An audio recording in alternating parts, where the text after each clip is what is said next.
Hey, welcome to EPN. My name is Victor Lucas, and we bring you the latest on everything cool every single day. This is our last day in Cannes, France for the MIPTV conference. We've been having a blast out here, and it is absolutely beautiful. If you get the chance, try to come out here and check out this city. It's incredible. This one's going out to Jonathan McFowle, who wished us a happy trip. Thank you, Jonathan. This rundown is all yours.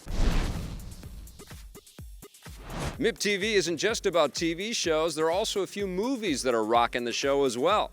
Rumble, The Indians Who Rock the World, is a new documentary that explores the untold influence that Native American musicians have had shaping popular music genres like rock and roll, jazz, and folk.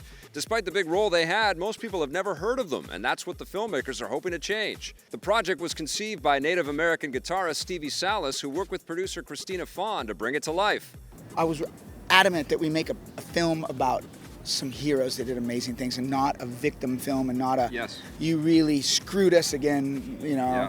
You screwed me over again, I'm an Indian, Yep. you fucked me again, you know. We didn't want to do that. We wanted to say, you know, we're going to celebrate what these guys achieved against all odds and what they did. And I think we want to give credit to the director, Catherine Bainbridge, and you've talked about it before, how she was, you know, so just smart and creative in the way that she was able to insert the history and the politics and keep it entertaining. Yeah. And co-director, again, Alfonso Mayra, and I just want to give credit to You them. gotta always do the mega credits because in Canada they're so sensitive, they all get pissed off at each other. In America we're like, who cares?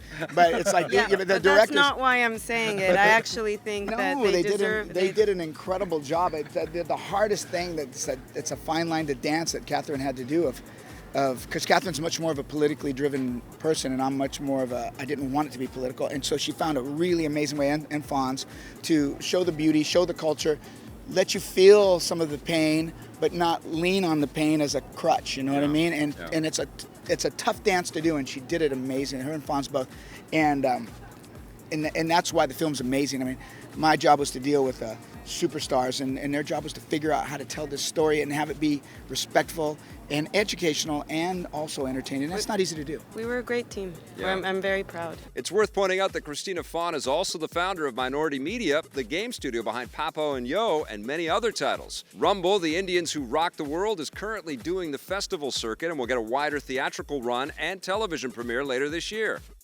It looks like Mass Effect Andromeda is about to start getting better. BioWare has revealed their plans to patch the many glitches and bugs that have plagued the game since it launched in late March. The first, patch 1.05, will address the problems players have had saving the game, as well as the wooden facial animations and lip-syncing issues in the cutscenes.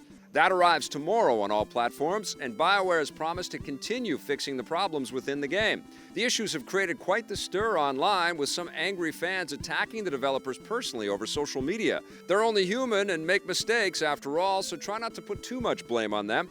Hopefully the fixes will put Mass Effect Andromeda back on track. Back in our own galaxy, a real-life space exploration mission is about to come to an explosive and awesome finale.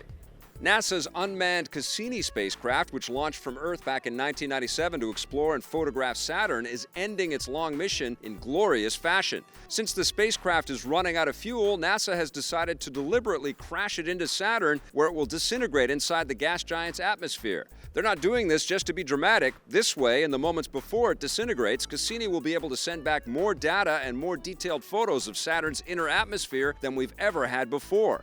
It's also pretty cool in general that a spacecraft is self-destructing, which in NASA's own words means it will break apart, melt, vaporize, and become part of the very planet it left Earth to explore. There's another reason for all this. NASA is crashing it into Saturn because they don't want to run the risk of it instead accidentally crashing into one of Saturn's many moons, several of which could potentially support life.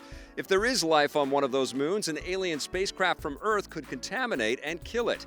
Also, it's kind of an interstellar dick move to crash things into worlds where someone or something might be living. Luckily, Saturn is just a giant ball of gas. Cassini is scheduled to crash on September 15th. The Call of Duty series isn't returning from outer space just yet. Activision has announced the second DLC pack for the futuristic Infinite Warfare. The pack is called Continuum and gives players 4 new multiplayer maps and the next chapter in the game's Retro Zombies campaign, starring none other than blaxploitation actress Pam Grier. 3 new base weapons will also be included in the pack, but only for season pass holders, so users who buy the DLC by itself will be left out. The DLC lands April 18th as a timed exclusive on the PS4.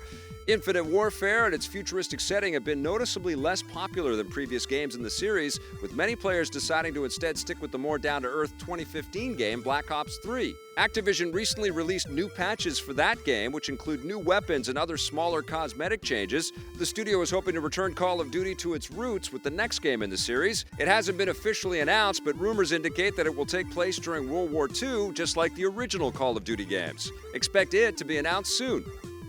The creator of The Walking Dead is invincible enough to take on movie theaters. A big screen adaptation of Robert Kirkman's superhero comic series Invincible is in the works. The film is being produced by Kirkman's own Skybound Entertainment and Universal Pictures and will be directed by none other than Seth Rogen and his frequent collaborator Evan Goldberg.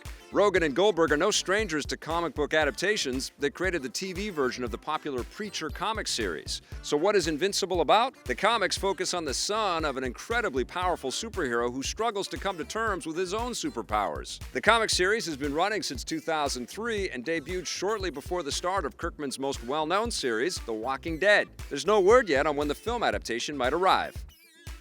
The Avengers and the Justice League get all the attention, but there's another superhero team heading our way before that. Marvel and Netflix have revealed that their long-awaited crossover series, The Defenders, will hit the streaming service on August 18th, with all the episodes available at once for your binge-watching pleasure.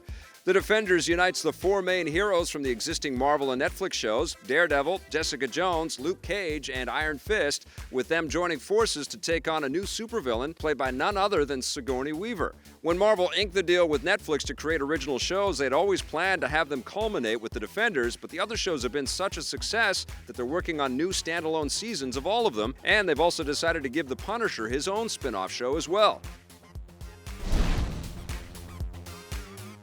That wraps up the rundown. That also does it for us here in Cannes. But remember, we're going to have a brand new rundown for you tomorrow, so please come back for that. And remember, if you're digging our stuff, don't forget to hit that subscribe button.